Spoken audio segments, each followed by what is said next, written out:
Hi, everyone. I'm Ian Bremer, president of Eurasia Group, and this is your Eurasia Group in 60 seconds. Actually, it's a little more than 60 seconds because it is our 20th anniversary, so give us a break, cut us some slack. Here you go. Your first question, what is Eurasia Group?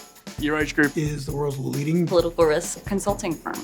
I would tell you Eurasia Group is the world's leading political risk advisory firm, but really it's just a motley collection of Some of the brightest minds. And we help companies and investors understand how politics shape the world. And what's political risk? Well, it's a lot easier to explain than it used to be. political risk is how the politics Impact markets. Your exposure to labor policy, Taxes, tariffs, security dynamics, commodity prices, elections. the rise of China. Eurasia Group is nonpartisan because our clients don't care about what we think the world should be, but what it is and what it will be.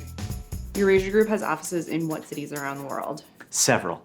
New York is the headquarters. Washington, D.C. London, Brasília, São Paulo. San Francisco.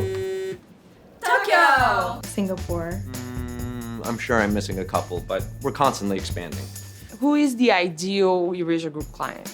The ideal Eurasia Group client is someone who's curious about the world and how it impacts their business. They see the pixels, but they want to understand the bigger picture. Someone who doesn't know anything about the subjects I cover. How does a person with the Eurasia Group mindset look at something simple? like a pile of bananas. How do I help others avoid slipping on those bananas? And how do I get them to pay me for that? I see a supply chain. First, where they were grown. I want to know what the political trajectory is of that country. Whether there were tariffs. I want to know what the cost of the bunker fuel that loaded the ship that took it to the U.S. I would eat the bananas.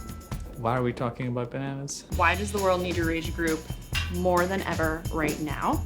I think if you open up a newspaper and just see the headlines, that's pretty self-explanatory. Very uncertain times. An inflection point. We are going through an unprecedented shift in the way the world order works. U.S. power is eroding, and other powers are not necessarily filling that void, and it's creating a lot of turbulence. And everything comes from political interactions and dynamics that you can manage.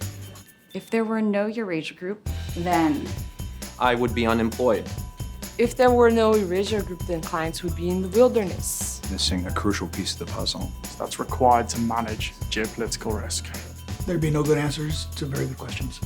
I think it would be a less interesting conversation around politics happening. Yeah.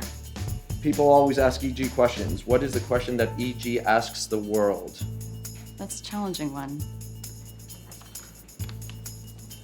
What are you gonna do now?